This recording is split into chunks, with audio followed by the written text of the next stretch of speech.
This podcast is sponsored by nobody. Hey dudes, welcome to Splat from the Past, the only 80s themed horror sci-fi show where things can get totally radical. Now today, I am so excited because I will be welcoming somebody I've wanted for a very long time, Brant von Hoffman. Yes, Kyle Blank's in Police Academy, celebrating its 40th anniversary, and he played him again in Police Academy 3 back in training, the first one I ever saw, I think. And he was also in Rustler's Rhapsody and guarding Tess, and he did a pilot with Suzanne Summers called Goodbye Charlie. He was in Guilty by Suspicion and so much great stuff. And he's a stand-up comedian who started at the very beginning of the comedy boom. And it's going to be an honor to talk with him today. Like I said, I've been wanting to talk with him forever. And I'm just so excited, so blessed. Christmas December is just really awesome. I am really, really happy. Kathy Graff, three-time Splat guest and widow of Tackleberry himself, David Graff, connected me and Brant. Thanks, Kathy. Love you. Also, rest in peace, Jill Jacobson. You all know her as LaRue on the new Gidget, and all the horror fans know her as Nurse Sherry. Go listen to our interview we did on June 27th, 2023, episode number 1828. It was great. She was a very funny lady. She started doing stand-up later in life, and she was hilarious. I'm just not over that right now. Thanks, Jill. Rest in peace. And rest in peace, Tom Christopher. He was a prolific character actor. I loved him as Flight Plan in Space Raiders. We were in talks for a while about doing an interview, but sadly it never came to pass. And I'm so devastated about it. Rest in peace, Tom Christopher. See ya! Here is my interview with Brant von Hoffman.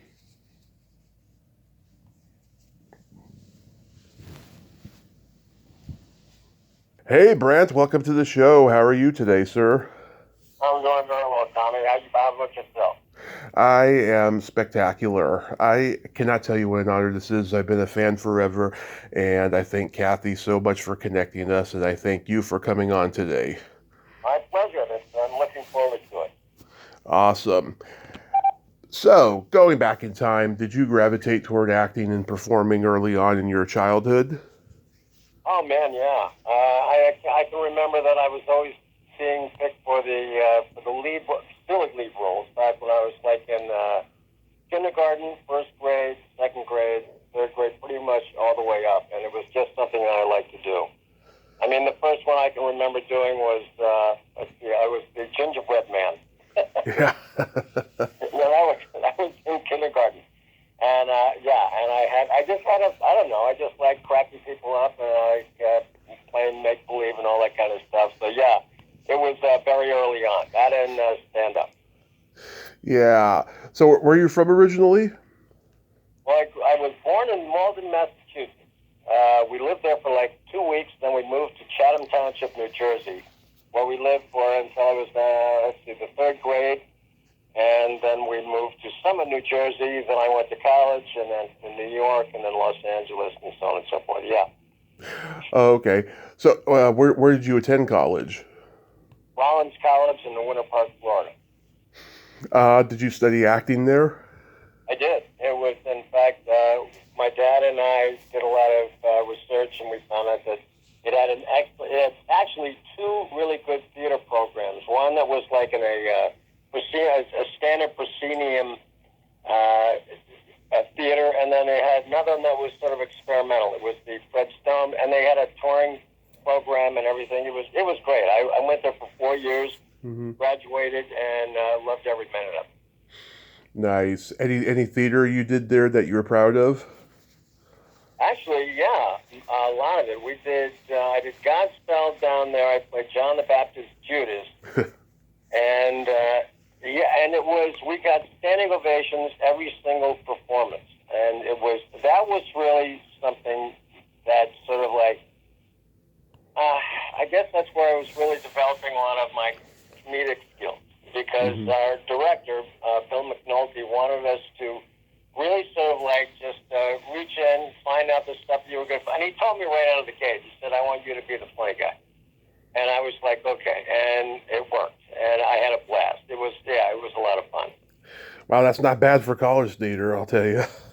No, it was really terrific. Also, we did Three Penny Opera, and I played Tiger Brown. Mm-hmm. And I wanted to have, they made me fat with bald, and my parents, and it was a Cockney play, and my parents flew down from New Jersey to watch, and didn't recognize me. My mom kept saying, I'm telling you, that's Brant. And my dad was, I'm telling you, that's not. It's like, listen to him. He's got a Cockney accent, but I'm telling you, that's our son. He's fat and bald. It's like, yes, well, you're fat and bald, but crying out loud. I mean, maybe that's what he's going to look like when he gets older, but I'm telling you, that's Brant. And yeah, but that was a blast. I had a great time doing that one as well. Oh my God! Was there any classmates of yours that you would later see in LA being successful? Man, let's see. John Weiss. There was actually a lot of my classmates that went on to pretty well. Brad Zimmerman, Mm-hmm. who I did Godspell with him. He played Jesus, and he was terrific. And he went on to become a comedian years later, like I did. I mean, I started at the Improv in New York. Mm-hmm. And by the time Brad got into stand-up, the Improv had already closed, and at the one in New York. And he actually came up with a one-man play starring himself, where it was, I'm trying to remember the name of it. It had something to do with the fact that he was a waiter for literally about 30 years. And he said he was a Jewish mother's disappointment, something like that. Yeah. It was very funny. And he brought it to, I think he brought it to Los Angeles, and he texted me, and he wanted me to come and see it. I was already getting ready to move out to St. Louis, and never got a chance to see it. But yeah, he did pretty well, and there were a number of my classmates that went on to do pretty well. Not all acting. Mm-hmm. I think John Weiss, his nickname was Toe.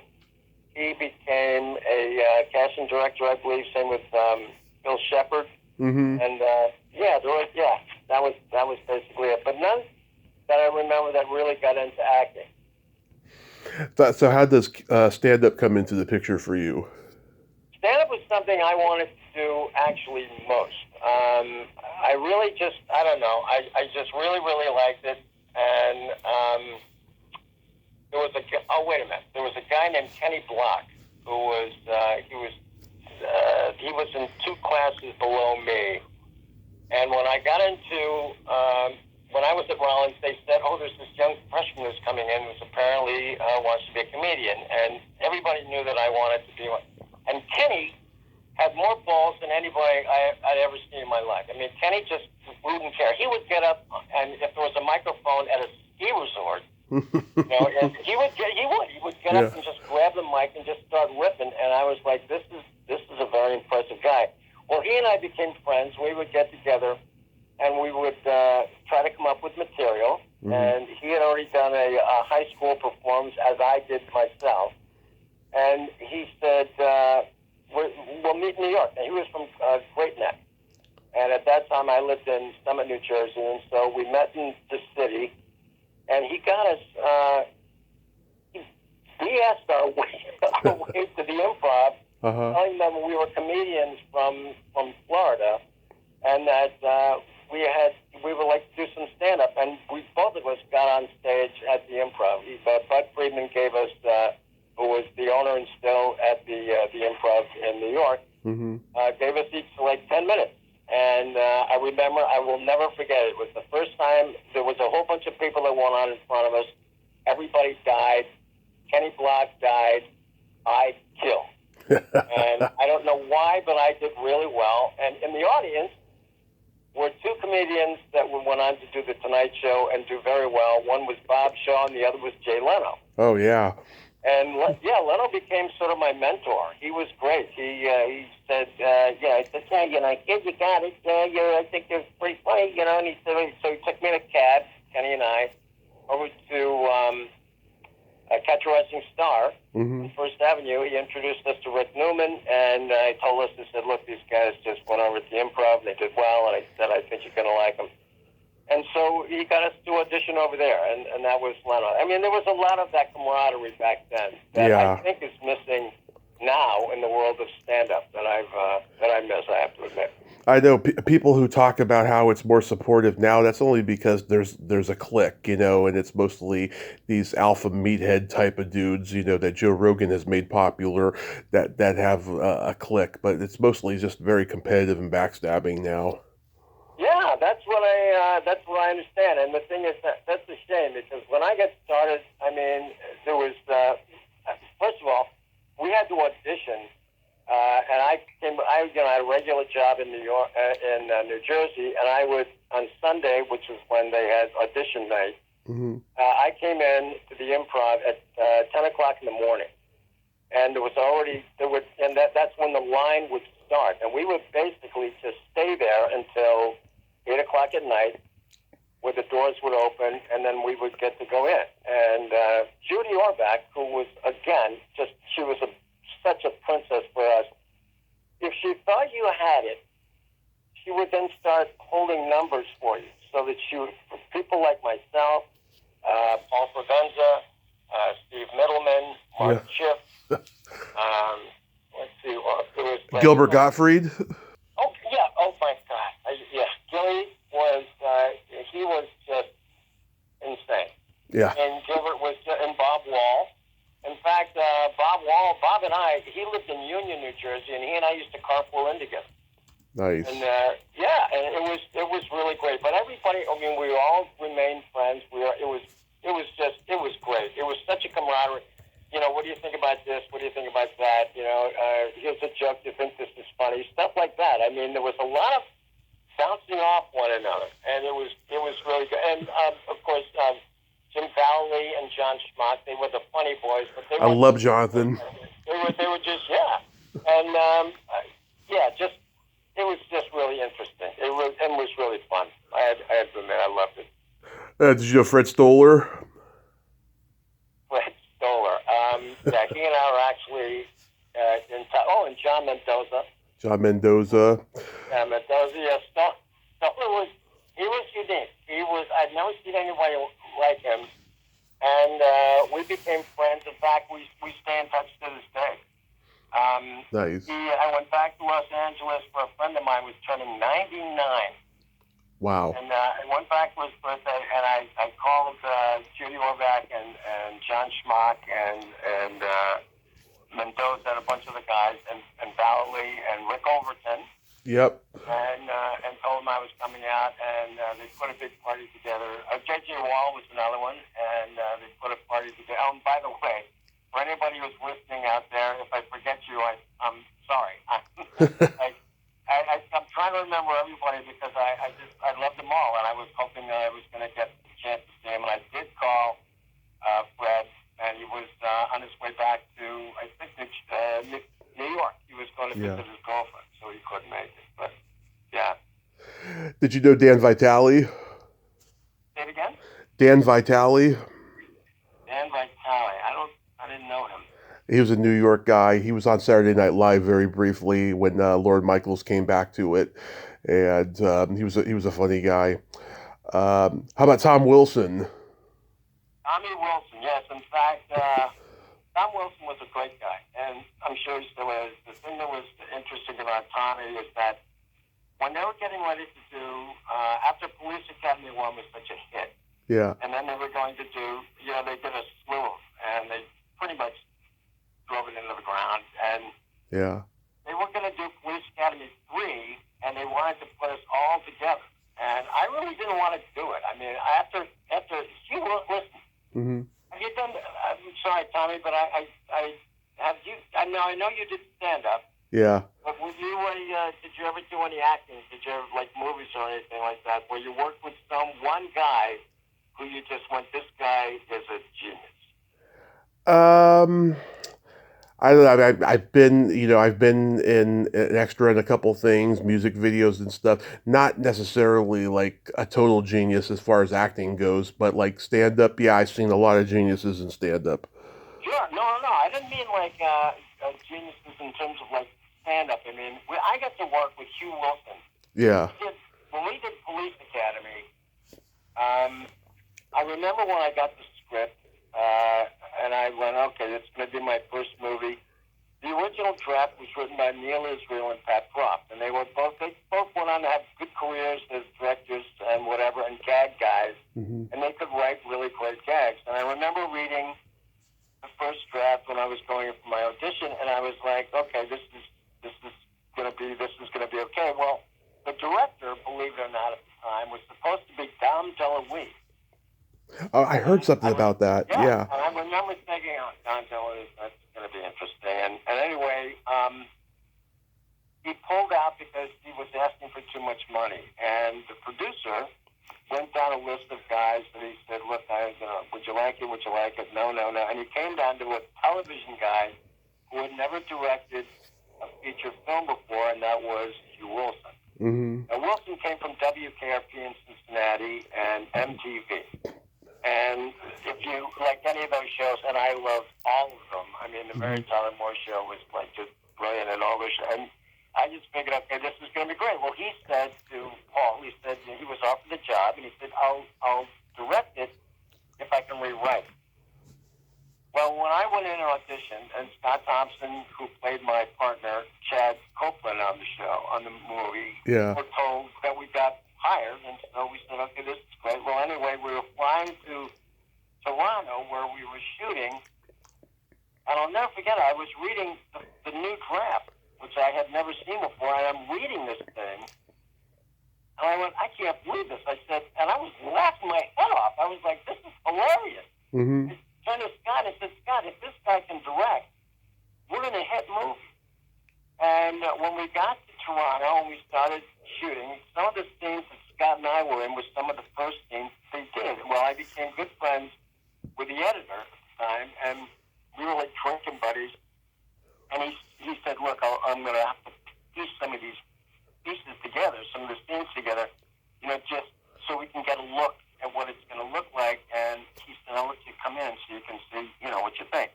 And as soon as we saw some of the scenes, and they weren't all with just Scott and myself, they were with a lot of the other actors that have been there. We were laughing our asses off, and we just went, this guy, we're in the hit. This movie can't miss. And sure enough, when we had a budget at the time of $5 million, and we were supposed to shoot it, I think, in 3 months in Toronto, and we went a week over and still brought it in for $3.9 million, and our opening weekend was $16 million. Yeah. I mean, it was about, and she was just hilarious. And the great thing about Wilson was that he was the sort of guy, he wanted you to throw stuff out. He was always going, you got anything for me, anything here, anything there, and he was great that way. He was absolutely phenomenal. By the way, I don't know if you know this, but Paul McGlansky, our producer, passed away. Yes, he did. 2 weeks ago. Yeah, Monday, 2 weeks ago. I just got a phone call from, actually, I think it was Kathy that told me. Yeah. I knew anything about it. It's amazing. It's almost like the Police Academy curse. Like, oh, God. It's like, if you think about it, I mean, look at the Police Academy members. I know. That have passed away. I know. Yeah, how many of us did you get a chance to talk to? Scott, Donovan, and I did an email interview in the very beginning with Georgina Spelvin because she was too shy to do a verbal interview, ironically. And it was cool, at least, It was cool that at least I got that. But yeah, I mean, Paul Basiletsky's gone, David Graff, Andy Rubin, Hugh Wilson. It's sad. Yeah, I know. And also Bubba's gone. Lee. And I remember getting the phone call from I think it was, who called me up? It must have been Leslie Easterbrook. Oh, that's right. Because I lived right around the corner from David and Kathy. And she called me at like 2 in the morning. She said, I just got a phone call that David was dancing with Kathy at her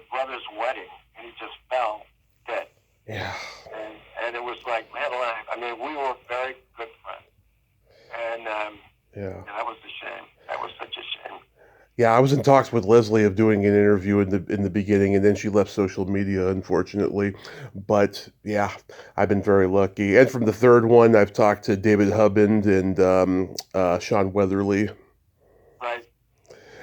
But And it's funny because Sean was in the third one, mhm. and she was great. She was a lot of fun, and they were all actually and Lance Kinsey.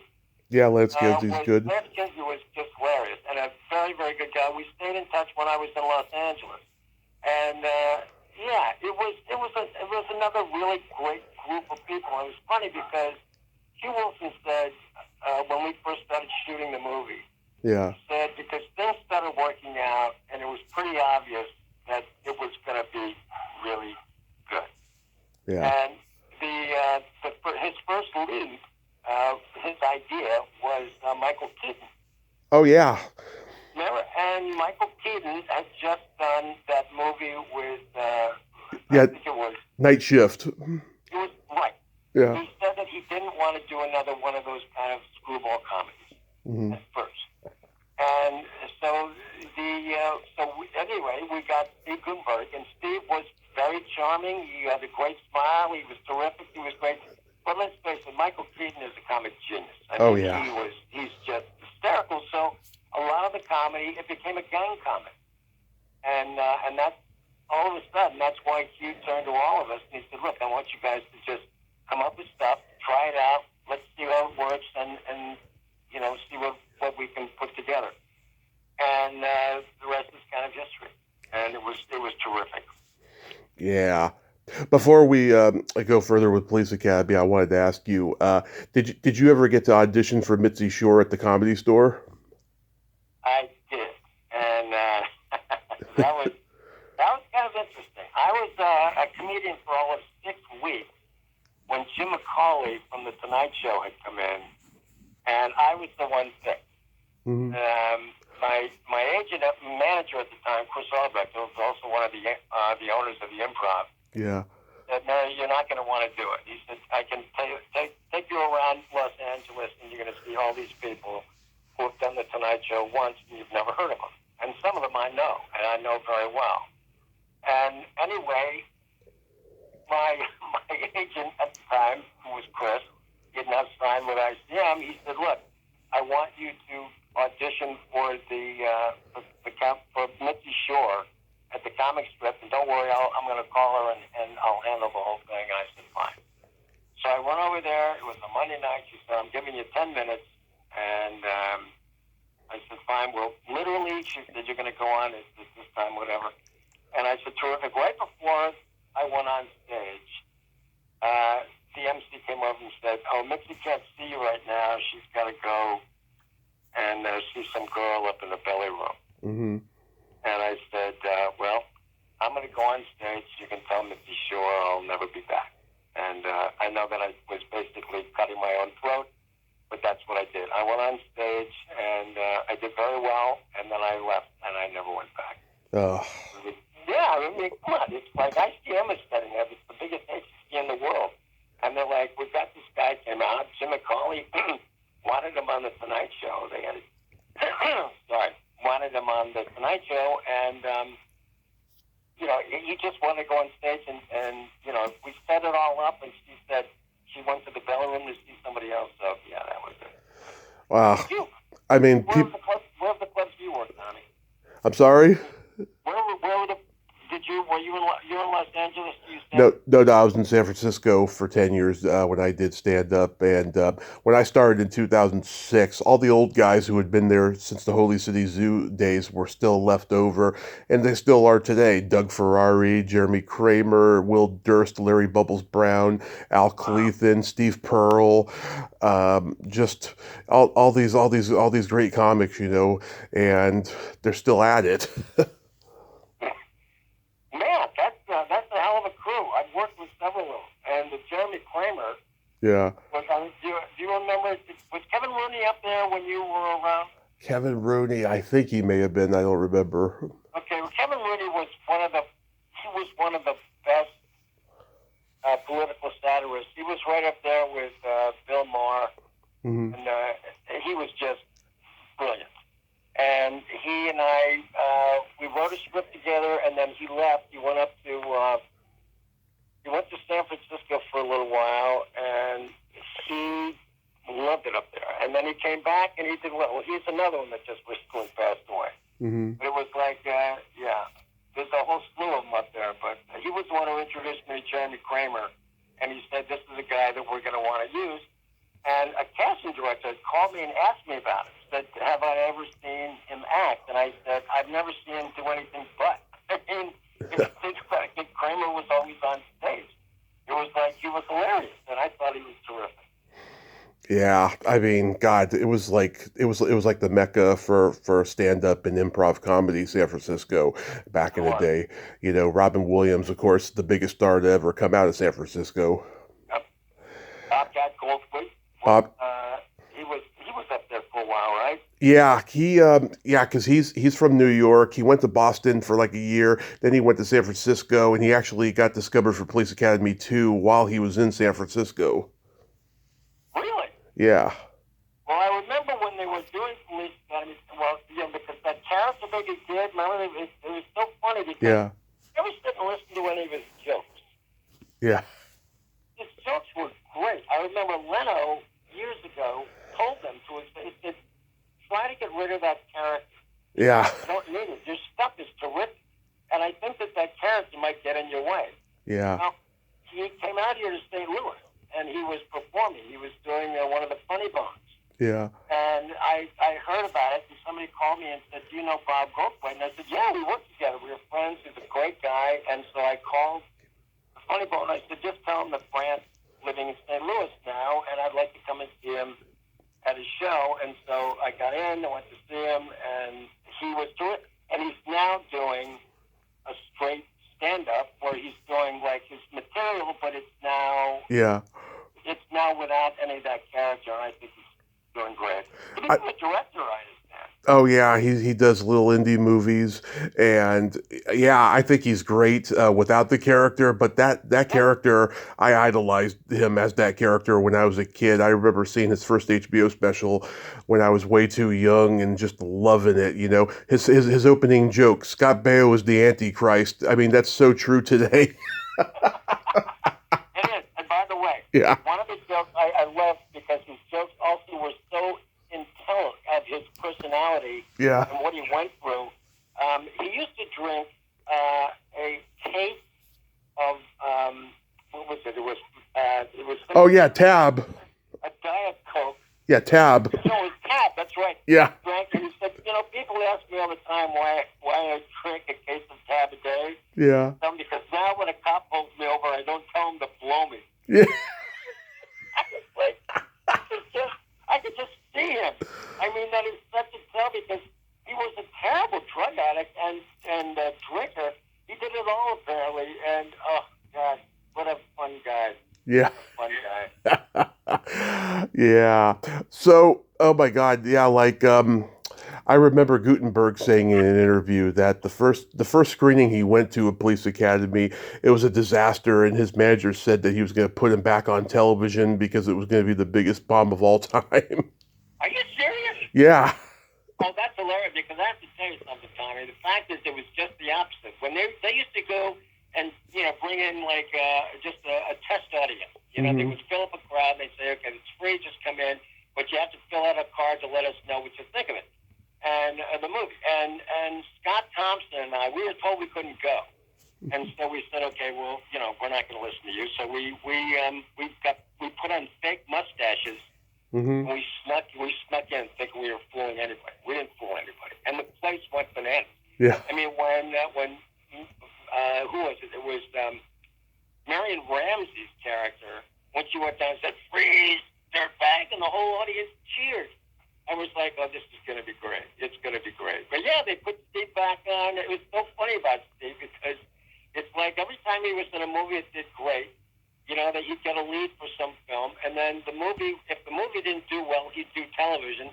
And then if that did okay, he'd get another one. I mean, it was amazing. He was totally blessed. I've never seen anything quite like it. Yeah. I mean, they thought it was going to bomb. Oh, that's hilarious. That I had never heard. Now, we did get some interesting reviews. Yeah. And I remember the Gene Shalit. I mean, I knew that he was just waiting to use this line somewhere, and he did about us. He said, well, his opening line was, well, there's nothing like a good movie, and Police Academy is nothing like a good movie. And I went, there you go. Okay, you got to use your line, very fun. And then the movie went on to do great. I mean, there were lines around the block. It was like they were there what to watch. Oh, and after that film, Hugh had told me about this movie that he had written called Rustler's Rhapsody. Yeah. And Rustler's, Jerry Seinfeld told me it was the funniest script he'd ever read in his life. He said, this movie, this is going to be just...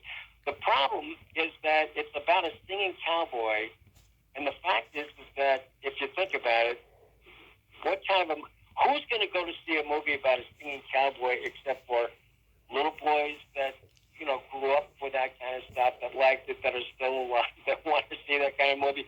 Girls aren't going to want to see it, and everybody thought the movie was going to do great, and it did not.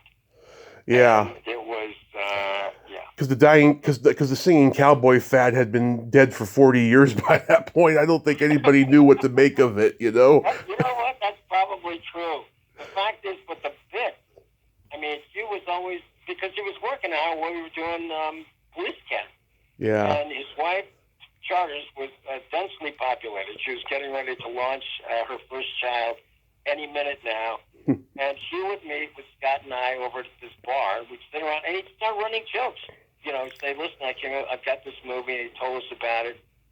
And we were like going, that is one of the funniest ideas for a film ever, until we started thinking about, well, you can't anticipate that. I mean, nobody can, but we were like going, this is amazing. And the movie is going to be about a singing cowboy. The thinking behind it was brilliant, and that's what I can say. But it was great, but it didn't do that well. But it was cool to shoot the movie in Spain. I mean, you know, we shot it on all. We were shooting on all the scenes. I mean, all the scenes that we did were on all the sets that Sergio Leone built for all those spaghetti westerns. Yeah. And then, how could you not love it? I mean, I got to learn how to do the fast draw. Yeah. And, you know, I could spin my gun into my holster without looking. And that was every kid's dream. Unfortunately, a lot of those kids weren't around to see the movie. Everybody I've ever talked to who's ever done a Western has told me it was their childhood dream to do one. Of course. I mean, you kidding me? I mean, every morning I would come up, and the stunt guy would come up with my holsters, my guns, and say, here they are, there they are. I mean, and it was. And what you want to learn to do is that spin into your, you know, when you pull your gun out, and then you spin it in without looking. If you do it without looking, that's apparently special. I didn't realize that until I did, and I go, ooh, that's really cool. So there was an incident with the haircuts, and you guys had to wear wigs, right, in Police Academy? Oh, yeah. Well, to quote a very good comedian friend of mine, they weren't wigs so much as we'd like to call them hair hats. Yeah. Because I literally did. I mean, for crying out loud, it's like, how could you get that wrong?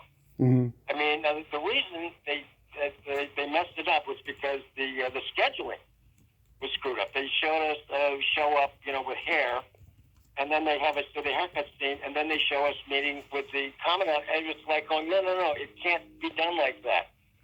And so Scott and I had to go get these ridiculous wigs, and they didn't look. I mean, people looked at it and go, wait a minute, what have you got in your head? They were horrible. Yeah, I mean, we had all that kind of stuff. I forgot about that. Probably not. Yeah, the smile on Andy Rubin's face is priceless when the barber says, "This isn't the army, you know." I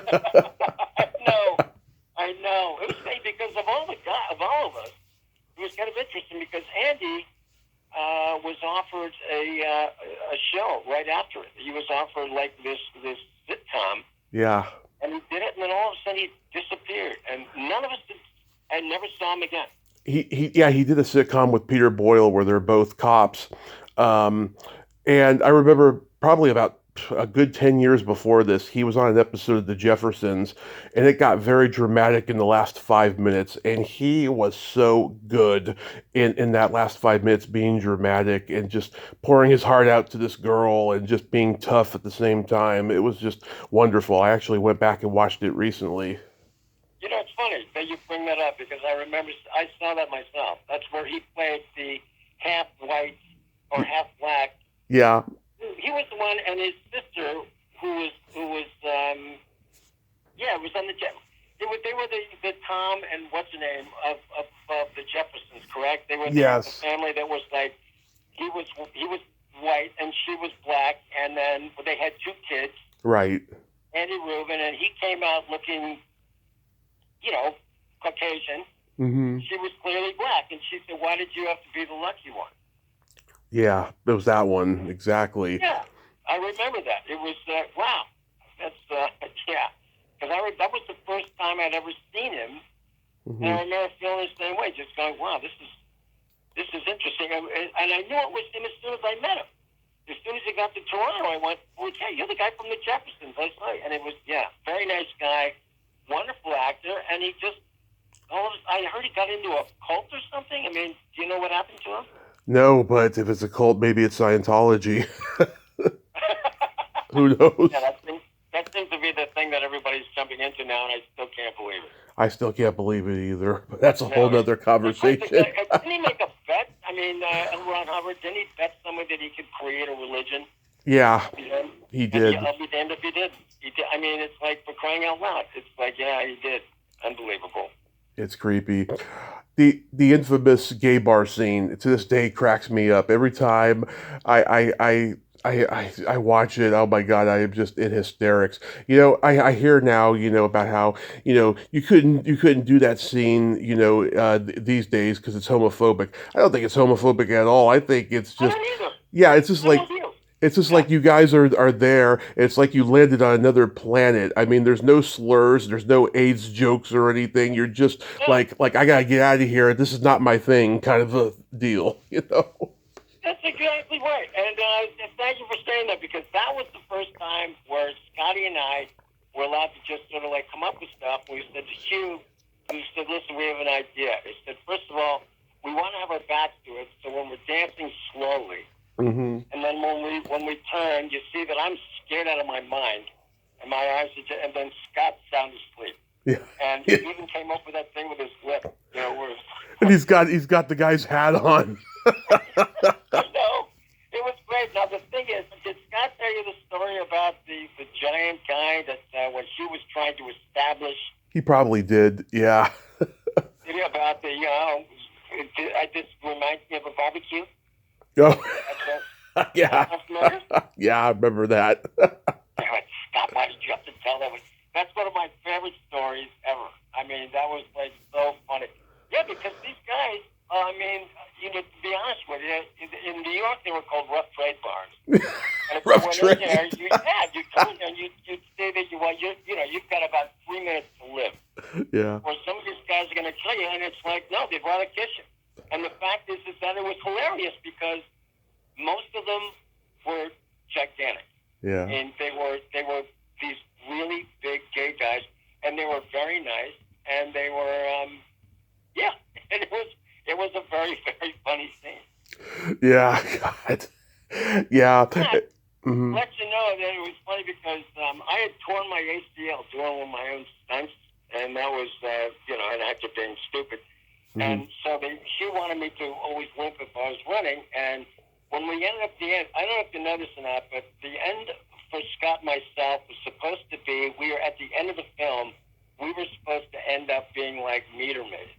Oh, yeah. And she didn't think that was funny at all. And we were at the bar once, and I said, I have an idea. I said, how about if, after we get down the chain link fence with the guys who have just stolen our guns. Doug Lennox. And we keep going to these doors and everything, and finally say, come on, let's go in here. And we find a door that's open, we go in, and the door just slowly closes. And then the camera goes up, you see we're back at the Blue Oyster Bar, and Mint said, da-da-da-da, and then you hear a scream. And, that was my idea. And I remember you said, that's it. We're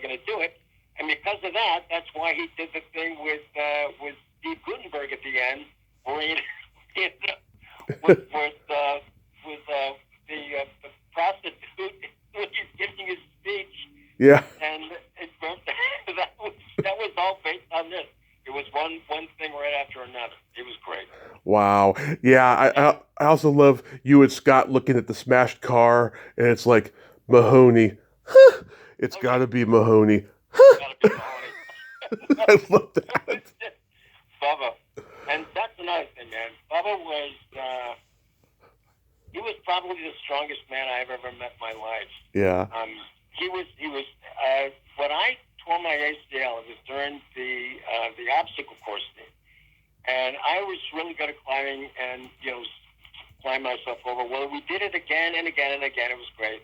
And now, of course, they go to the close-up. And I flew over, and I knew I did something wrong. And I landed. You could hear this terrible snap. Mm-hmm. And it was my ACL. And the nurse came running up, and she said, okay, it was his, so she didn't know what it was. She misdiagnosed, and she said, we got to get heat on it immediately.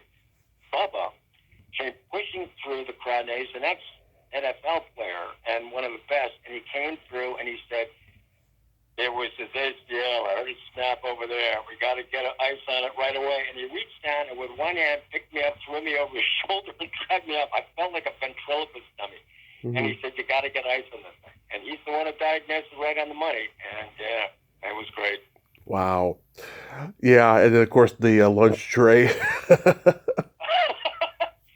and by the way, mm-hmm. that was Scott's line. And they wanted me when he said, hey, how you doing, Mahomo? And that was Scotty come up with that, and he said, you do it, because it sounds better, coming from he said when he smashed him in the face. Man, that was, the fight scene, it was great. And I miss those days, I really do. Yeah, so now you come back for 3, because during 2, you're doing Rustler's Rhapsody. What was Jerry Paris like to work with? Because I heard he was very moody, and he was kind of a bully. Boy, how honest do you want me to be? Go ahead. Okay.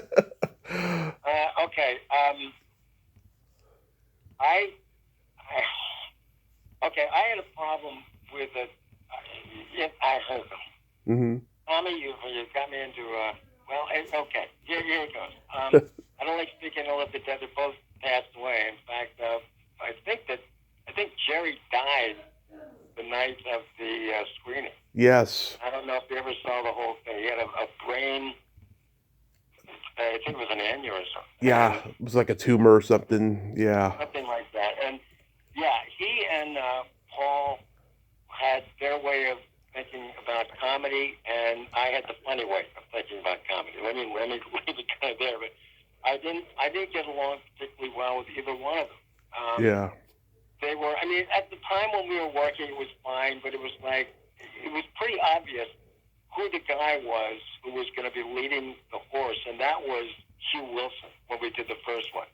And why they didn't keep using him, I have no idea, but they didn't. And it was like Jerry was extremely moody, and if you ever came up with bits like I just kept assuming because this was my third film, and the first 2 were with Hugh. Mm-hmm. And that, he wanted us to keep throwing ideas. I just figured that was what directors wanted you to do. They wanted you to keep adding stuff. I mean, even throughout my theatrical career, that's what they always wanted you to do. Come up with stuff that was funny. Jerry would always try to turn it somehow into his funny. Yeah. And sometimes he would really mess it up. And then it got to a point where you finally just stopped trying. Yeah. And that was it. So, yeah, it was very moody, and, the movies kept getting more and more expensive, and they kept making less and less. They just kept doing the same jokes again and again. And David Graff was a guy that I felt sorriest for, because when they first did Police Academy, one of the jokes that everybody loved was, excuse me, officer, would you help me get my cat out of a tree? Sure. Your luck is when he walks out of frame, because you told me a long time ago mm-hmm. that he learned most of his comedy watching Bugs Bunny and Roadrunner. Yeah. And if you think about it, there was a lot of that in this movie, because it's like, they would set up the setup, and then the punchline would be like off camera.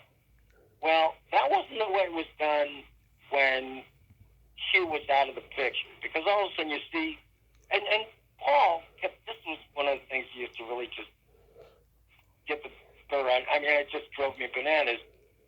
Paul kept saying, okay, it's a comedy, for crying out loud. You have to always think in terms of a comedy. And to me, I was always trained, as Hugh always said, the best people in a comedy are the people that don't know it's a comedy. Well, with David Graff's character, he had him like, he kept doing the same joke, get the cat out of a tree, but they would just give it a different variation. Yeah, he did with a chainsaw, and there was a kid up in the tree. Yeah. Yeah, I mean, it was like, there was the one where there was like, officer, could you please help get my son out of the car? He's locked himself, and he's late for school. And he came up and he shoots the window with a kid in the car. Are you crazy? I was like, what? I mean, it's like, it's a comedy. Well, that's funny. It's like, he's going to lose his, I mean, there has to be a certain amount of reality. And I think that was lost. Yeah. And I think it was done very well in the first one. And that's why when people say another disastrous sequel to Police Academy, very funny. Yeah. But yeah, it was amazing. There was a lot of that going on. It's like, come on, I mean, what do you want us to do here? Yeah. I mean, I talked to Jerry Paris's daughter, Julie, and she seemed like she was trying to bite her tongue the whole time and getting really honest and stuff, But I wanted to talk about how that man just made such a contribution to comedy in film and television, because I did think he was great, but that's sad, that he was that kind of guy. Yeah, David Hubin told me that there was one day where Jerry was freaking out that he couldn't find Bobcat, and then he found him napping in his trailer. Yep, that was Bobcat. In fact, Jerry is funny because my wife and I love the Dick Van Dyke Show, and Jerry directed a lot of it. And he directed a lot of Happy Days. Oh yes, he did. He did like 200 out of 240 or something. Yeah, that's very. And the fact is that apparently, and this is something that I heard from Tony. Yeah. He said that as soon as their mother died, that pretty much the entire family got out of the house because his dad was impossible to be around without mom. And what an interesting state of affairs if you think about it. I mean, it's obvious that the guy, he obviously had talent. Yeah. And, there was something going on there that I think, I don't know. It's a shame because I think he wanted to be good. And I think that in many ways he was very good. Yeah. But in some ways, it was like, we kept comparing him to Hugh Wilson. And, and that just wasn't fair. I don't think so. No. I also wanted to bring up, I love the flashlights. You guys are watching the flashlights. Oh, yeah. I know. Well, that was another thing. I mean, there was also the camaraderie in the first one.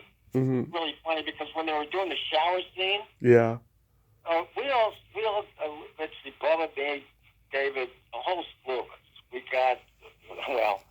We acted like high school kids. I mean, we got a bunch of beer. We were sitting in the balcony directly on the building across, so we could sit there and watch these girls naked taking showers, and they were not happy about it, and we couldn't care less. Yeah. That was us. I mean, it's like you get a bunch of guys in a movie theater, you get a bunch of guys. I mean, in a movie together, naked women, we're gonna want to be there. Yeah. That was basically. How was making Guarding Tess? Guarding Tess was a blast. I mean, it was very funny because a lot of people were saying, it's kind of like Snow White and the Seven Dwarfs if you think about it. Nick Cage was an absolute delight. Yeah. I mean, he's one of the most devoted actors I think I've ever met. I mean, he was rarely hanging out with us ever, and the rest of us, I mean, there was David Graff and I again together, Yeso, Jim Lally. It was a blast. It was really a lot of fun. Shirley MacLaine was it was interesting because she kept very much to herself, which was fine. Mm-hmm. And she didn't, and this is going to sound a little conceited, don't mean it to, but the time, she wouldn't give me the time of day until we did the scene in the grocery store, and found out that I was funny. Oh, yeah, the peas thing, yeah. Yeah, right, because it's something, because there's something weird that happens to an unprofessional person when they're talking into a CB radio or something like that. Yeah. I mean, have you ever listened to anybody on CB when they always have this kind of cadence when they're talking like this? And that's when I decided at the read-through, Doug, this is Bobby in canned goods. I need a price check on LaSor baby peas or LaSor baby peas. And there's a ridiculous rhythm that means absolutely nothing. And I decided, but people are laughing, so I'm going to do it. And once I did that, and she found out that I was, that I had a funny bone, then she was great, and she was terrific. She really was. Yeah, that's a very underrated funny movie. I remember. We actually it was the number one in opening. Oh yeah. And the opening it did well, but it's you're right. It was pretty much underrated, but it was a lot of fun to do. I remember you were on the ski episode of Laverne and Shirley. Was that fun to do? Oh man. Okay, now this is where it's interesting, because the thing is, when you are, and I've done a lot of those, where you're like, I refer to when they say you're the guest star, it's not, you're the guest guy. Yeah. And basically, when you're doing something like that, you basically just have to keep up with the speed and the rhythm of the two stars, because if you don't, you're going to get buried. Well, I can't remember the guy's name, but you had to be a skier in this. You really had to know how to ski. Well, the guy who was my my partner in that, he told him that he was a really good skier, and that he confided in me. I'm really not that much of a skier. And I'm like going, what do you mean? And he said, I don't really ski. Yeah. And he also was very new to acting, and he didn't realize that when you're the guest guy, the best thing to do is to shut the hell up. And he did. He kept coming up with all these ideas. Well, what I think that they meant was this and so, and I could see that that the two girls were not happy with him at all. Yeah. And he kept screwing up his line. He had one line. He had to come down, ski down, and they had said, okay, he can't do the turn that Brant can do, so we're going to have him ski down and just take his shoes off, his boots off. He's just going to unattach himself from his skis and then say, hello, girls. And he doing that. So he did it during rehearsal. Mm-hmm. I mean, we did it during dress rehearsal where we had an audience, and he kept messing up his line.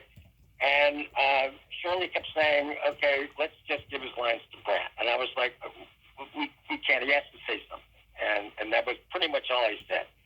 And then I did my turn and everything, but that was a blast. And the girls were great. I mean, they were really funny. Yeah. And it was terrific. I enjoyed doing it. In fact, they've been running it, and I couldn't believe it because I had a house full of friends, and all of a sudden we're flipping through the channels, and somebody go, wait a minute, isn't that you about 5,000 years ago? I'm like, yeah. So, yeah. But that was a great. All those times when when you're young. You're coming out from New York, and you're getting guest starring roles and stuff like this. I mean, it's basically a blast. I mean, it's what we dream of, and it's really fun. Yeah, I talked to Squiggy before he died. He told me there was always tension on that set. Yeah, in fact, he says that a few times the writers were so bad he took a script and he burned it. Yeah. Well, I got to tell you something, though. It's funny because Lenny and Squiggy, they were two of the most underrated on that show. I mean, the way that they played with one another, played off one another was terrific. But yeah, the tension, I could see it. It's like, I think it's when you're a number one show, like they were. I mean, it's going to be. It's because you want to maintain it. And I think things got a little difficult when the show was getting towards the end, because the two girls, I think, were starting to have a little bit of problems, which you don't like to see that. I mean, they always did, but I think it got really bad near the end when Cindy got pregnant and she didn't want to carry on the show, Right. Yeah. Right. like that.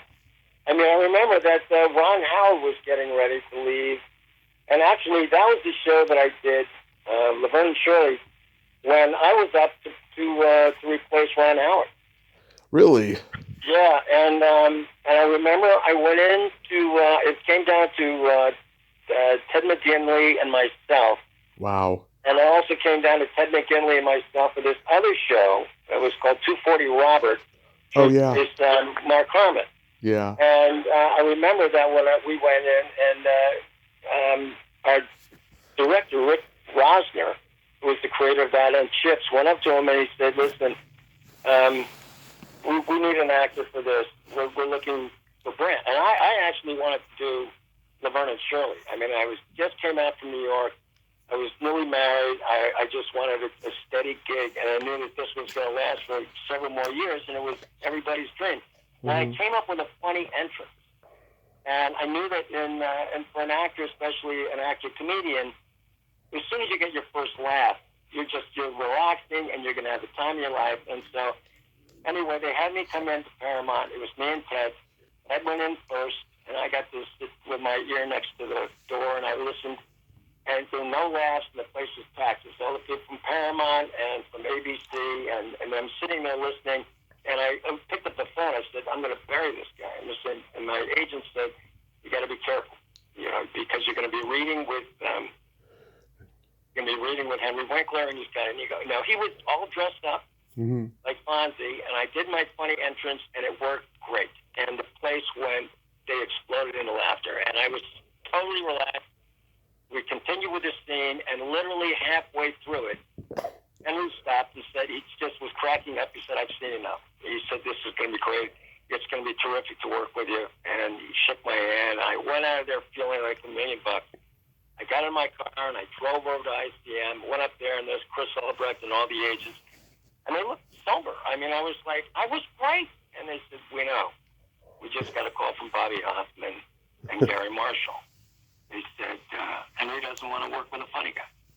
And I was like, I was so disappointed. I was going, I wasn't trying to make him look. I was trying to make, there's no explanation. It's just one of those things. It's like, yeah. I was really disappointed. And they went with Ted. With Ted McGinley. Weird, yeah. And he's a nice guy. I mean, we met, there, and he's a very good guy.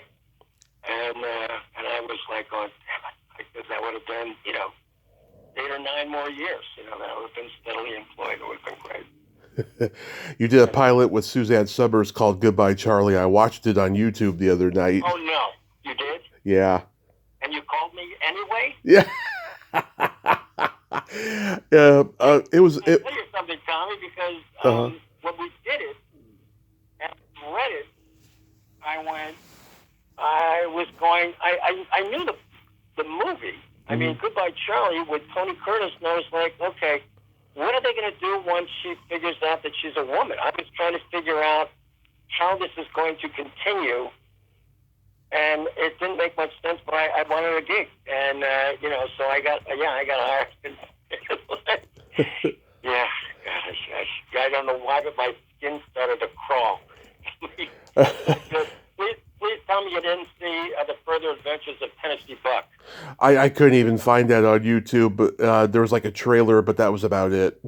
Oh, my God, because the name of the movie, before we shot that was actually one of the most fun films I've ever done, but I knew it was going to die. We shot it in Sri Lanka, and I was there for 3 months. I had the time of my life. It was great. The girl who plays my wife was the 1986 Playmate of the Year, Kathy Shower, and it was an absolute blast to do. I mean, there was all kinds of wonderful animals all over the place. The only thing that drove me bananas were leeches. And they were everywhere. And every day after work, we would get back and take off our boots and see how many leeches got in through the holes. And it was terrible. But the fact is, the movie was originally called Sacrifice. Mm-hmm. And then they changed it to The Further Adventures of Tennessee Buck. And I went on to change it again to Brant von Hoffman Should Find a Day Job. Because it was just a nightmare. It was just, David Keith was the director and the star. And he showed up like 75 pounds overweight. Yeah. And I had known David for a long time. He and I had been friends for a long time. And it was like, this is one that sort of like ended our friendship thing. But it was terrible. And it was like, he wanted to make it into a comedy. Yeah. And he said, I want you to help me rewrite the script. And every time I would come up with something that was remotely funny, he would switch it to make it remotely unfunny. Or not even remotely unfunny. It would just wasn't. And the movie was open and closed in a day. Mm-hmm. Now, I've seen this movie 100 times, and I still can't find you in it. Disorderlies. Disorderlies? Yeah. Oh, my Lord. Boy, you really did your homework. In Disorderlies, okay, here's what happened with that one. Now, I'm in it. Yeah. But I'm in it for like a split second. I think they called me up and they said, listen, would you come in for like a day and play like a technician on a computer? And I said, sure. When tomorrow I'm not doing anything. And I had like 2 lines. I went in and I said, yeah.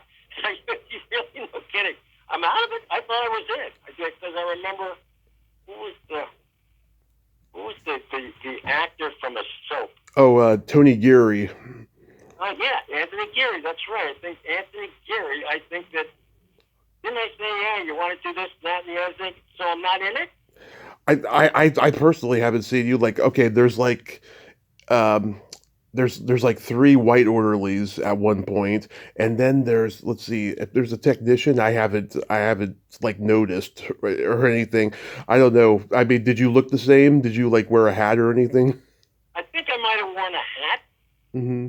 I'm trying to imagine if I did, but yeah, I looked the same. I tell you though, I might have been a lot thinner because when I did Police Academy, they had me work out with Bubba, and I gained like because they wanted me to look kind of imposing.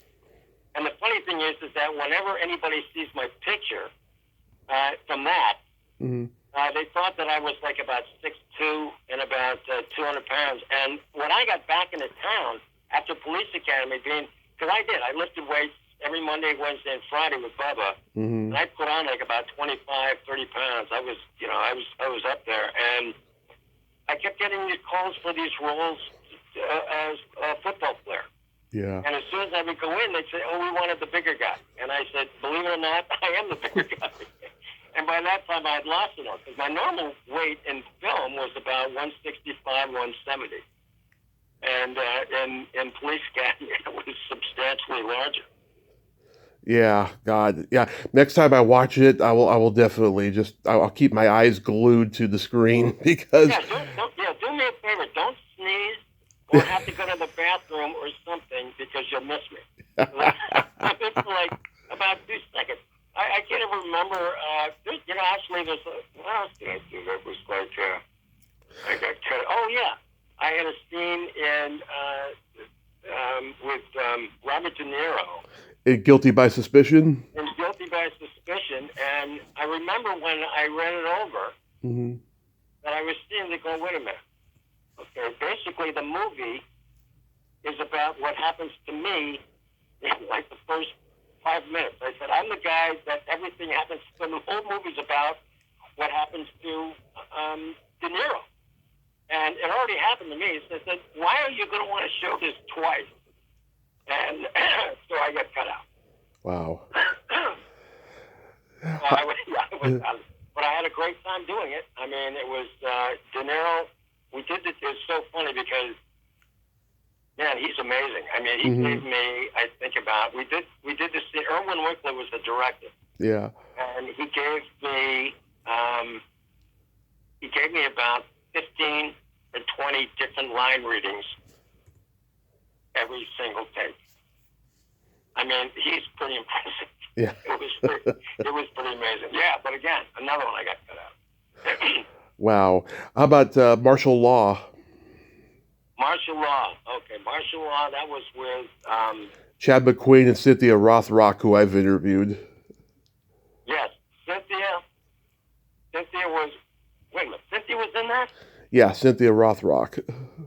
I know Cynthia Rothrock. She actually was my roommate's girlfriend for a while. She lived with us. Nice. It was Billy Blank. was the guy from martial law. Let me look it up here. Hold on a second. It was Chad McQueen and David Carradine. Okay, that's right. I'm sorry, I got it wrong because they all have the similar kind of name. The one I did was with Billy Blanks, and Billy Blanks and who's the giant ex-wrestler, Roddy Piper. Uh-huh. And that was and Billy Blanks. That's the one I thought you were talking about. I can't remember the name of it because I did it. My best friend directed it. Mm-hmm. And I went in, I auditioned, and I played a CIA guy. It was a lot of fun. What was Cynthia Rothrock? Man alive. I can't remember. Was I in that? Who directed it? Let's see. You play a cop in it, and it was directed by Steve Cohen. That's him. Okay, yeah. And this is where he and I became buddies. That's right. I forgot. I played a cop in it. I had one scene with A.J. Ney, who was the stunt driver, and I was in the car with him. That's right. Okay, that was fun. It was. I remember doing the movie, and I remember that Steve Cohen was sort of. This is going again.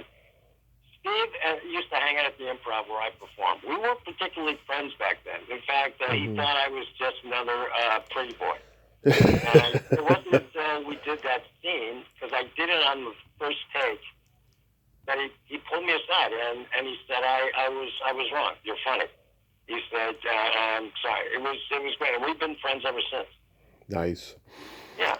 How about the Hunter episode? Hunter was terrific. It was, let's see. We're going through my entire resume, huh? All right. Let's see. That was, I remember, I was the killer. Mm-hmm. And when they brought me in, I kept joking around about it. And I think that's why I got hired. It was a lot of fun, and he was. Most of my work was with Dixie McCall. Was that her? Yes, Stephanie Kramer. Stephanie Kramer, yeah, and she was a knockout, and she was really fun. I remember the director came in, and I mean, I don't want to actually. Can I be vulgar on this? Go right ahead. Okay, because I remember our director came up and said, "Listen, if she said it was okay, would you eat her pussy?" and Stephanie, I'm not kidding. And now remember, I'm the new guy. I'm the guest guy, as I said before. I'm sitting there looking at this, going, "Wait, what?" She's just kind of smiling at me, and she was like, "Yeah." I was like, "Wait a minute. I guess so." And then they cracked up, and that was kind of the end. And that director was James Whitmore Jr. James Whitmore Jr. In fact, I told him when I auditioned for him, I said, "Dick, I know you because I think I cost you the job on the A-Team, because I was the only guy that Stephen J. Cannell brought to the network for the role of Faceman. Now, he had written the role, and he wanted who ended up doing it? What was the guy? What was his name? On what show? On the A-Team. Oh, Dirk Benedict? Dirk Benedict, yeah. And Dirk Benedict said he didn't want to do it. So they auditioned, and I went in, and I did a very good audition, I remember, and I really cracked him up. And all of a sudden, I got a call from my agent saying, "You're going to the network." And I was like, "Really?" And he said, "Yeah." And they said, "And by the way, you're the only one he's taking."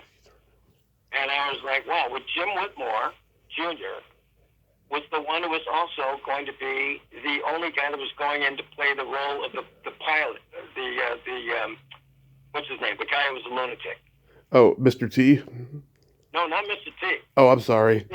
It was in Hunter? It was like, say it again? In Hunter?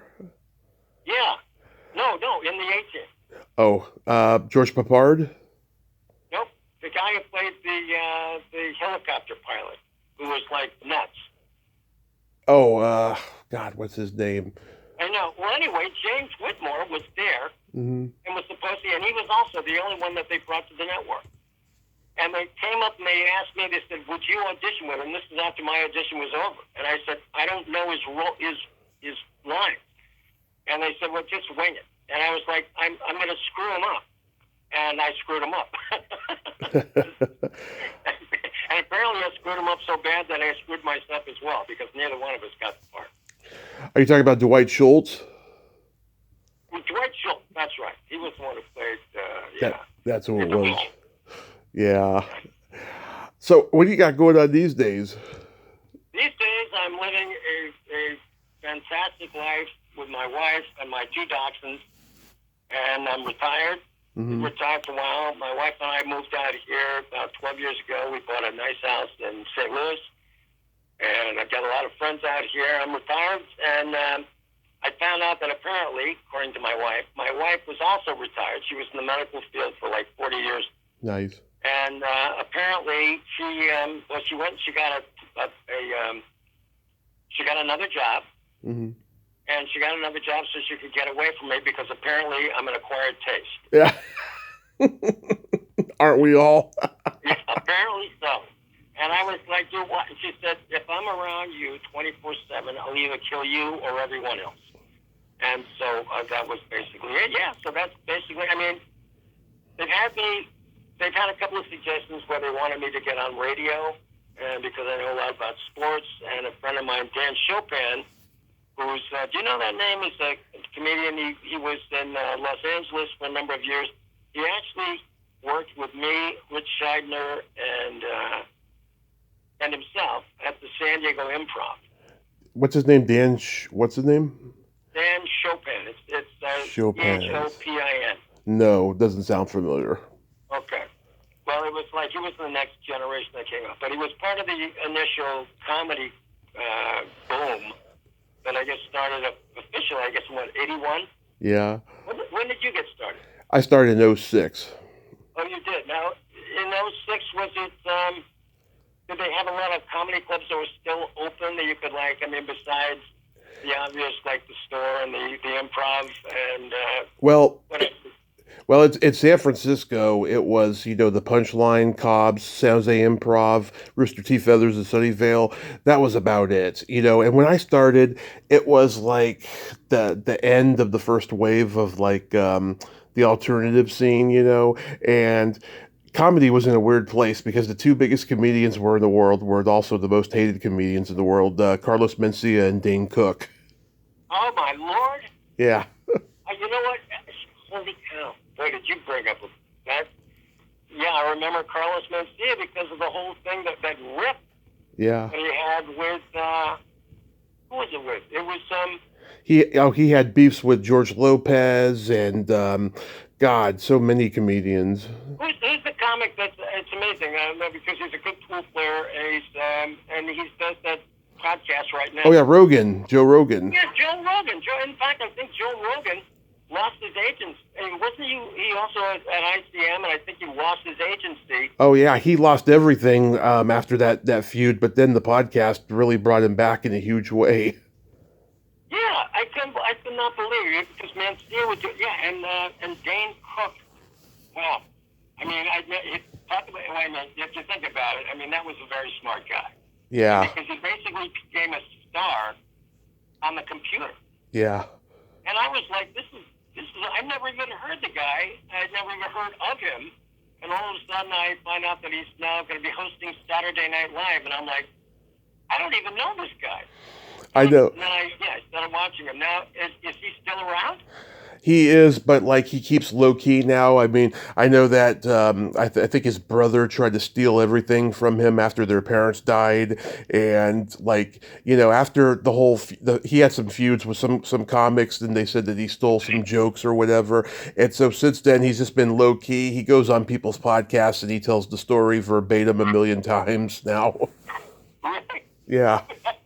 Well, that's the weird thing about stand-up. I mean, when we were. My generation of comics, we were always like trying to help one another out. We would always. I mean, even guys that went on to become. I remember with Bill Maher. Bill Maher and I have been friends for like 1,000 years. Yeah. And I remember when he would always invite me to his specials, and I would watch him, and I thought he was just great. And I always knew that he was going to do well. He just It's like he was very smart. Belzer was another one the same way. I was like, oh, he's going to do it. There was Seinfeld, and you just knew it. Paul Rodriguez, Paul Reiser, all those guys, you just knew it. But I remember that if you stole something, or just they just went bananas about that. And that was a good way to lose a friend and also lose a career. Oh, and I remember with Overton, was Overton? No, they weren't around then. Oh, I've met Overton once. He's a very nice guy. Rick is one of the best. In fact, when it comes to improvising, you can't do much better. And I remember that he and Robin used to when he would finish his show, he'd do an hour and a half, 2 hours, whatever. And then afterwards, Robin would get up on stage and they would do an hour of improv, and they just had a great time. And then something weird happened between the two of them, and it was and also when Robin got sick. Yeah. It was just, oh man, there was so much of that stuff. And then Lewis, holy mackerel. Oh yeah, Richard Lewis, God. I saw him in 2015. He was playing at Cobb's, and he wasn't the Richard Lewis that we all know, but he was still hilariously funny. He just stood there in one place. He wasn't acting, crazy and neurotic like he did during his cocaine years or anything like that, but he was great. He said, I'd like to ask John Wilkes Booth, what his favorite Beatles album is. He'd probably say Revolver always worked for me. If you want to talk about the guys who would bring up, I remember Gilbert.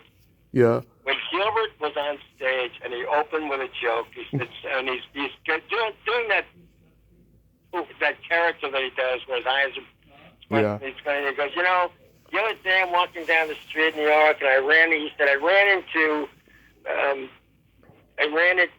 into Kennedy's wife. Yeah. And I said, so let me ask you something. Where were you? Yes, I know that joke. I know that one. It's only Gilbert.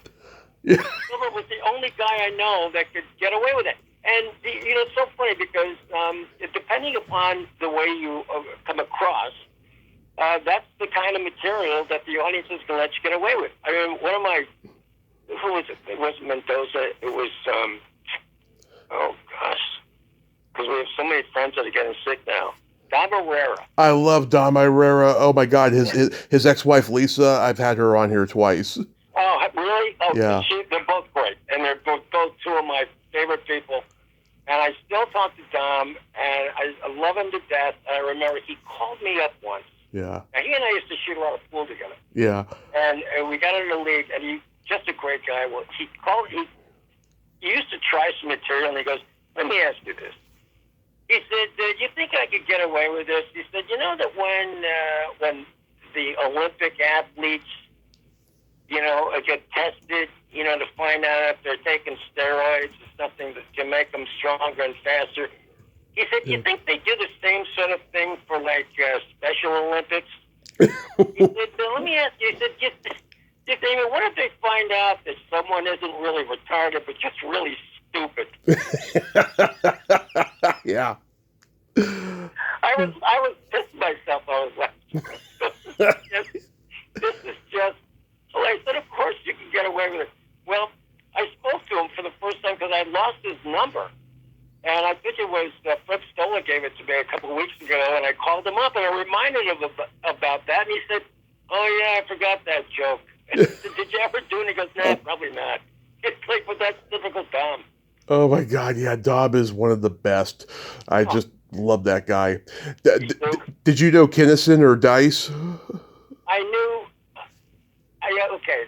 I was at the Improv once with Dice. I didn't know them both personally. Mm-hmm. But I remember when I was working at the Improv in New York that Dice came in and he was there. And they said, "No, you can't put him on stage." Yeah. And I was like, okay. Now, Kinnison, I think I had never heard of him, but I remember that I think it was Paul Ravenza had told me about. He said, "You got to see this guy over the stupor. He's just really different." Yeah. And apparently everything he was doing was absolutely genuine. And apparently he used to be trying to be like a normal comedian until wife number 10,000 50,000 or girlfriend number 50,000, whatever, had broken his heart once again. Yeah. And that's when he went on stage and said, yeah, everybody's talking about this and that. Did you ever notice this? Did you ever know? Well, wait till you get a load of me. And apparently that was the beginning. Yeah. And I did not get to know him well at all. In fact, I might have met him like 2 or 3 times, and that was probably it. But I thought he was brilliant. Yeah. I mean, I thought that character was because it was so genuine. I mean, you know, you could just feel the man's agony.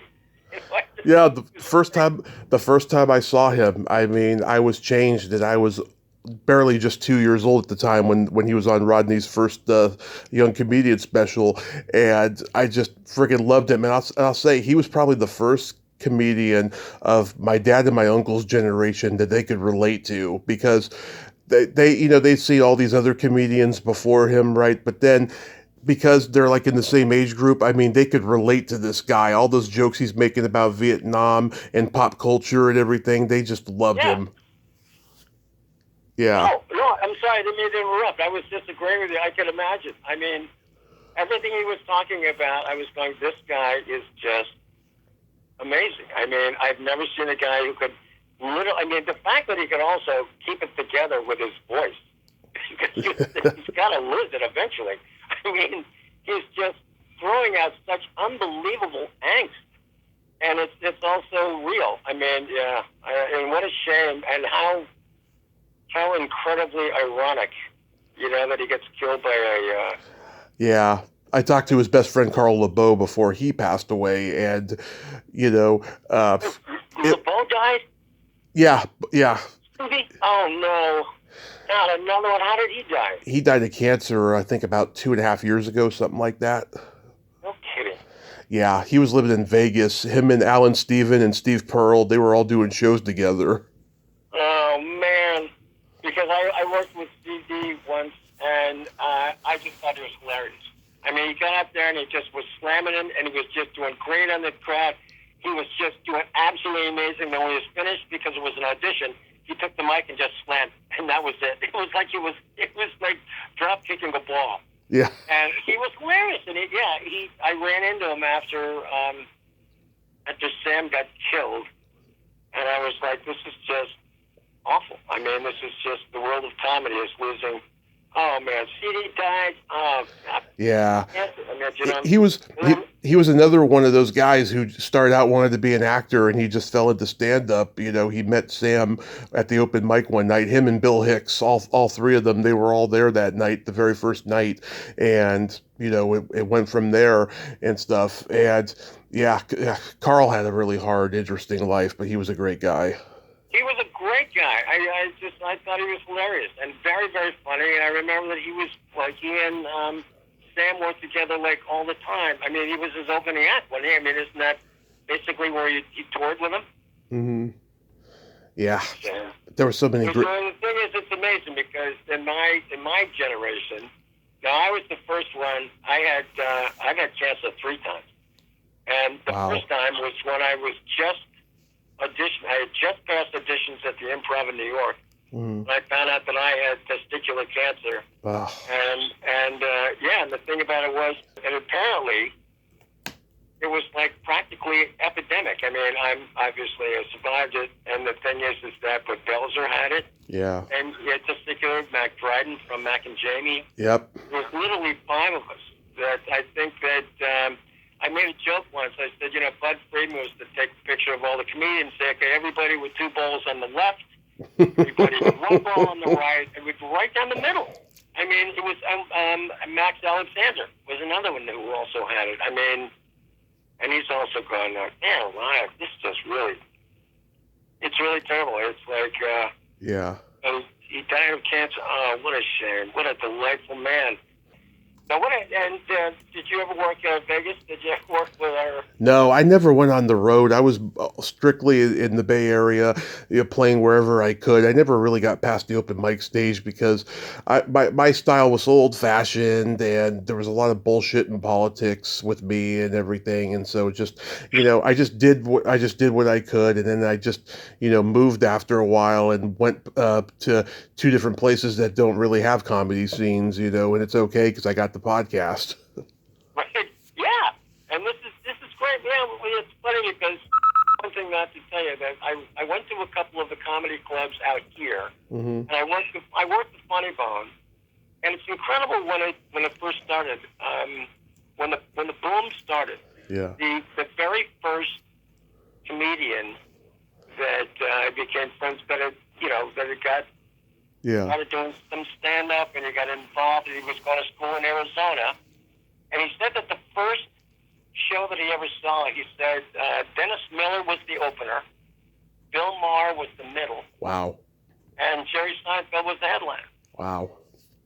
And I told him, I said, I can't remember the guy's name, but I said, that's the way it was. Mm-hmm. And in fact, that's what screwed it up. All of a sudden, the comedians started asking for too much money. I mean, if you think about it, if you get to go on the road with your buddies, and they have a comedy condo where you can just, spend 7 days. Yeah. Someplace, some great place, and you're working with friends, people that you know and you trust and you like. I mean, what better life could you possibly wish for? Yeah. But to start increasing how much money you're going to ask for, it's ridiculous. It's like, the headliner's going to get most of it. But I remember one of the owners was saying that, well, they started asking for too much, the headliners were. And so, we would get like a local kid to be the MC, and that's where it started hitting the dregs. Yeah. Because all of a sudden you started seeing these guys who were like, the MCs, and they're telling they learned from the guy the last week, and Yeah. it sort of poisoned itself, because I remember when I went to see Bob Goldthwait, Mm-hmm. there were two guys, the opener and the middle, who had no business being on stage. I mean, literally no business being on stage. They had absolutely nothing. I'm not saying that they couldn't develop. Maybe they could. Who knows? But they certainly weren't ready for that crowd, or any crowd for that matter. Yeah. I mean, it was terrible. And then Bob gets up there, and he did like, an hour and 15 minutes, and he just rocked them. I mean, he was great. It's the difference between you seeing a guy that's really ready and the people that just aren't. And I think that's the thing that's missing. Our generation, man, you had to work for everything. And it was really amazing. I mean, started out, I was one of the only guys who was making a living outside of being a cab driver or driving a limo. I started doing a limo, and then all of a sudden agents picked me up and started sending me out for commercials. And I started getting commercials, and I was making really good money. And that was it. That was. Yeah, you could make a living doing commercials in those days. You know what? Good point. And you're absolutely right.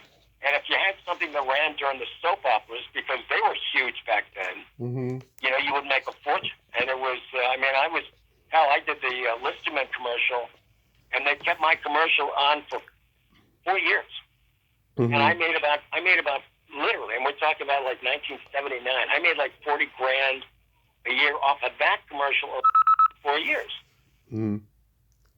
I mean, you're right. It's like the whole thing has completely changed. Yeah. Look at going to the movies. I mean, does anybody go to movies anymore? Probably the blockbusters, and that's about it, because that's all they have now. Yeah, that's probably true. Brant, I thank you so much for coming on today. This has been a tremendous honor. I hope you write a book, because you got great stories. I tell you the truth, I would love to. And actually, my brother and I did write one. We actually wrote two. And if you can text me your I'm telling you, it's called the Von Hoffman Brothers Big Damn Book of Sheer Manliness. Okay. It's about everything that guys are in. And listen, you'll have to forgive me if I stammered or was having trouble with some of my memory. It's like I was looking forward to doing this. Kathy told me you're a great guy. You certainly are. It was my absolute pleasure. And some of the things are coming a little slower than normal, but that's to be understood, I guess. But it's been a great honor for me to talk to you as well. My pleasure, sir. I'm so glad Kathy could connect us. You have a Merry Christmas, a Happy New Year, and be safe out there. You too. Take care, pal. Thanks a lot. Take care. Bye-bye. Well, there you have it. Brant von Hoffman. Ain't he a cool dude? Oh my God.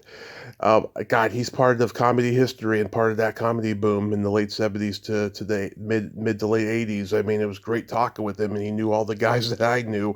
Thanks so much, Kathy. Oh my God, Kathy, we're so overdue. We need to do a podcast again. It's been a while since you've been on. Thank you so much for connecting me and Brant. Well, until next time, this is Tommy Throwback Kovac saying there's no shame in living in the past because the present sucks. Later, dudes!